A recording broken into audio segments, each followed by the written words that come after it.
eles não estariam duvidando.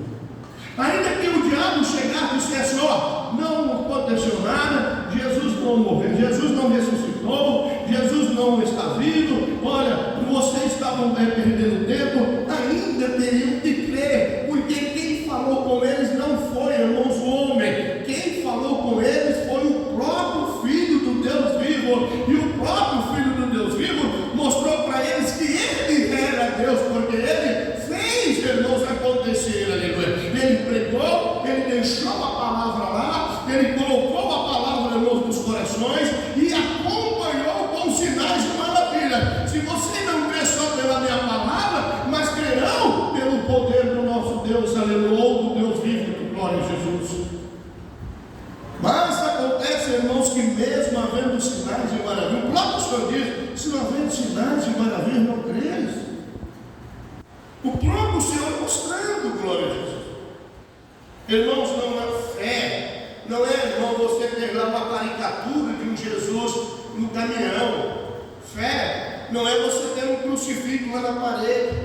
Fé não é você andar com uma correntinha e um crucifixo no pescoço, não. Fé não é andar com a camiseta, irmão, cheio de versículos bíblicos, não. Fé não é, irmãos, glória a Jesus, e eu vir à igreja, glória a Deus, chegar aqui, oh, glória a amém, glória a amém, glória não. Fé é a hora da luta. Fé é a hora do enfrentamento contra o adversário. Qual é o primeiro, irmão, flecha que o adversário lança? A dúvida. Porque se estamos na batalha, na peleja, e eu não acreditar no meu Deus, como que Deus vai me abençoar se eu não creio que Ele pode fazer? Se eu não acredito no poder dEle, se eu não acredito que Ele pode ser maior do que o meu adversário, deixe os meus pensamentos, abra a minha mente para que o adversário fique lançando a sua seta e fica cravando na minha mente, fica lançando os seus dardos malignos. Então, meus amados, glória a Jesus, o adversário vai zombar, vai se andar, mas quando o homem, glória a Jesus, ele começa a olhar para dentro desta palavra, e ele começa a ver os acontecimentos, e ele começa a ver os sinais, ele começa a ver, irmão, o que está se passando, então ele glorifica, porque ele diz: o Senhor está próximo a voltar, breve o Senhor voltará, glória a Jesus, vou me preparar, vou estar mais firme, vou estar mais na presença do Senhor, porque a qualquer momento a trombeta vai soar, glória a Deus. Fé. Não, mas está difícil. Meu Deus, o que eu vou fazer? A coisa não está fácil. Quantos estão confiando que governador, que presidente vai resolver o problema, vai resolver a situação? Não, meus amados. Esses governadores só vão atrapalhar a vida do homem. Por quê? Porque, irmãos, são irmãos adeptos do anticristo. O anticristo quer, irmãos, que as coisas ficam bagunçadas de qualquer jeito, para que quando ele chegar, ele vai colocar as coisas em ordem da jeito dele, para que o povo o adore. Como o povo fica só esperando em político, vão adorar o anticristo porque ele é político, ele não tem nada de Deus lá. Como ele vai dar assistência social boa, como ele vai dar emprego, como ele vai dar, irmãos, vida boa com as pessoas, e mesmo no bem bom. Quando, irmãos, ele não tiver mais poder, porque o Senhor vai tirar o poder dele, e ele começar, irmãos, a ver a decadência do seu governo, o povo vai se levantar contra Deus. Por quê? Porque o povo não vai aceitar a derrota, porque estão já, glória a Deus, aleluia, coligados, estão já, irmãos, alinhando com o anticristo. Por isso que a Bíblia diz em Apocalipse que o povo vai blasfemar contra o Senhor. O povo vai se levantar contra Deus. Por quê? O povo está mais preocupado com o ventre. Tantas pessoas preocupadas com a justiça social.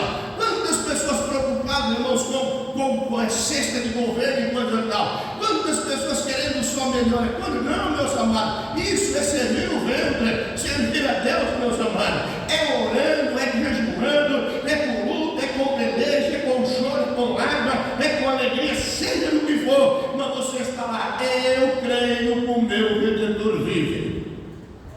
Eu creio. O meu Redentor vive. Qual será o futuro para amanhã? Não sei, mas eu sei que o meu Redentor vive. Qual será a peleja para amanhã? Não sei, mas eu sei que o meu para o que der e vier. Se Deus amanhã me der um dia abençoado, um dia cheio de maravilha, glória o nome do Senhor. Se porventura Ele vir provar minha fé, que Ele me dê paciência e me dê fé, para que mesmo na prova eu glorifique e exalto o teu nome, glória a Jesus. Não, mas hoje, glória, eu tenho fé. Hoje o Senhor me abençoou, meu salário foi bom, glória, eu consegui comprar a minha casa, glória, eu consegui comprar o meu carro, glória, a coisa foi bem, lá na minha casa está mil maravilha, eu e minha esposa está se dando bem, eu e meus filhos mil maravilha. Olha, vou dizer uma coisa para você, como está maravilhosa a minha vida na presença desse Deus poderoso. Isso é tão perigo, irmãos. Como, irmão? Isso é tão perigo. Você pode menosprezar o seu irmão, que está lá na prova, que está lá na peleja. Mas por que esse irmão só passa a luta? Por que essa irmã só passa a luta? Não, alguma coisa está errado. O que era o problema, irmãos, do povo daquela época? O problema era que os judeus, irmãos, eles eram prósperos, mas tinha também os judeus pobres. E aqueles pobres eram menosprezados porque eles diziam: não, se eles estão em pecado, se eles estão nessa pobreza, se eles estão nessa pobreza, é porque eles estão em pecado. Nós louvamos, nós glorificamos, nós andamos na Torá, nós fazemos a vontade do Senhor, nós somos prósperos. Eles não, eles estão aí porque são pecadores. Por que Jesus veio, irmão, e olhou mais para os necessitados? Porque, irmão, dentro da palavra que eles pregavam na época, era que os pobres estavam destituídos do reino de Deus. Porque era pobre, porque passava luta, porque passava peleja, não tinha direito à salvação. E isso, irmãos, é um perigo, porque muitas das vezes o homem começa a ser abençoado, e ele não olha para o Deus como ele deveria olhar, agradecendo o Senhor e talvez até ajudando o que está precisando.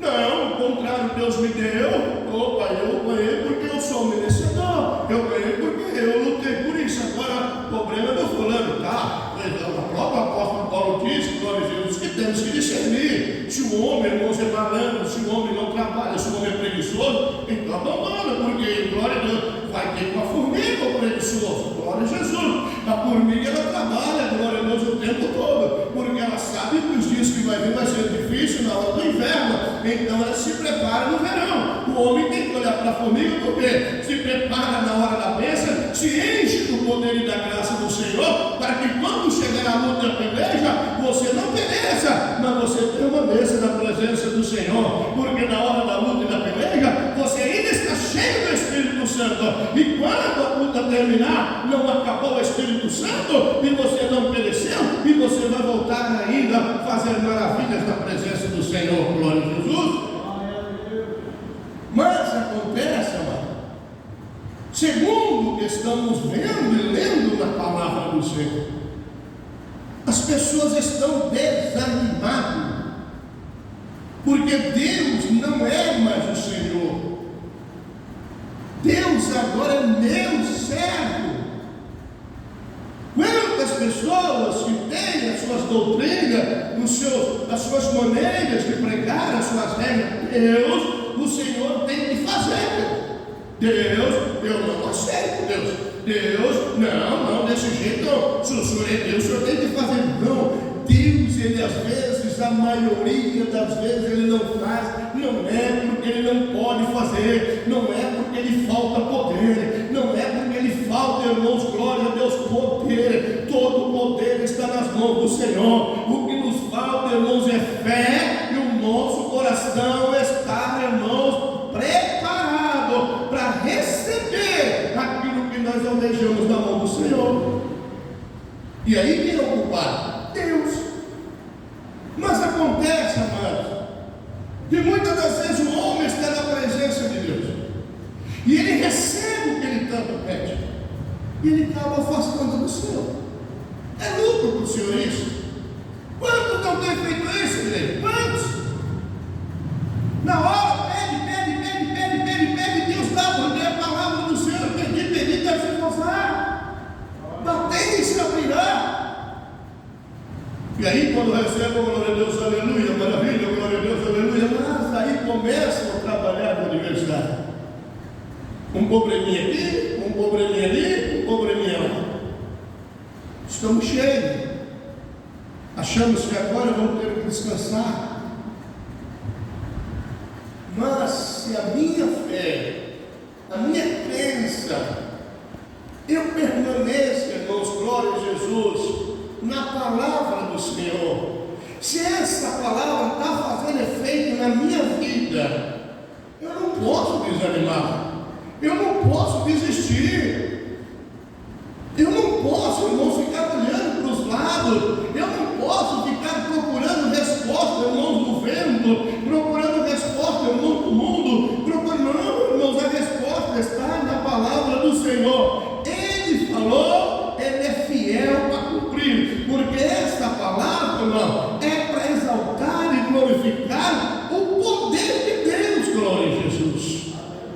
Não é uma palavra, um livro qualquer, não é um livro de atores, glória, porque o fulano de tal escreveu um livro tal, e você vai ler que é um livro bom, porque não, aqui é uma palavra vindo da boca do Senhor. Isso não é um livro qualquer, tanto que é o livro mais vendido no mundo até no dia de hoje. Nenhum livro, irmãos, nenhum livro conseguiu superar, irmãos, a palavra. Por quê? Porque não é coisa do homem, ela é de Deus. Começa-se o avivamento na Inglaterra. Como chegar à palavra? A palavra vinha da Alemanha, porque a Alemanha vivia, irmãos, no auge. Martinho Lutero tinha descobrido as falsas da igreja, e agora Martinho Lutero levantou, irmãos, glória a Deus, aleluia, na presença do Senhor. Traduz, glória a Deus, a palavra do Senhor para o alemão. Já começa então, irmãos, Deus despertar alguém, e na Inglaterra alguém quer mostrar a palavra, consegue ler, mas a palavra está em alemão. Começa-se a tradução da palavra para o inglês. Mas como chegar? Eles pegavam, irmãos, pelos navios vinha sacos de arroz e casca.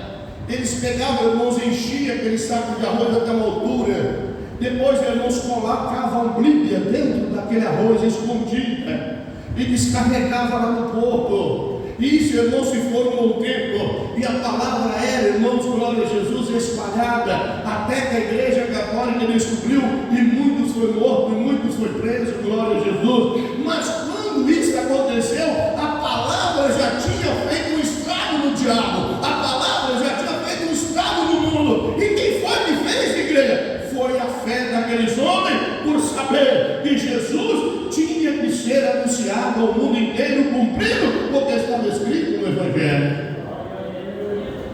A palavra chegou aos Estados Unidos, a palavra chegou a nós. Vocês acham que foram fáceis irmão chegar? Não. Existem histórias, glória a Deus, nas glórias a Jesus, do nosso país, em que Pernambuco, no Recife, por exemplo, houve uma grande perseguição a judeus. Quem fundou Nova York foi judeus que saíram corridos do Recife na época, porque, irmãos, glória a Jesus, quando a Holanda invadiu o Brasil, a Holanda dava, irmãos, todo o apoio aos judeus. Quando, irmãos, Portugal expulsou os holandeses, eles começaram a perseguir os judeus, porque aí veio os jesuítas, veio o povo, e começaram a perseguir os judeus, e alguns dos judeus conseguiram fugir, e foram parar nos Estados Unidos, onde fundaram Nova York. Para vocês verem, glória a Jesus, aleluia, que chegando-se lá, a palavra do Senhor, glória a Jesus, ela vai sendo falada, ela vai sendo, irmãos, glória a Jesus, expressada. Hoje, irmãos, em Nova York tem as maiores comunidades judaicas. Por quê? Há várias comunidades, porque começou, glória a Jesus, com judeus. Se você quer saber, irmão, nos Estados Unidos há tantos judeus como em Jerusalém. Mas acontece, meus amados, voltando-se à palavra do Senhor, o homem tem que aproveitar o tempo. Ouve a palavra do Senhor,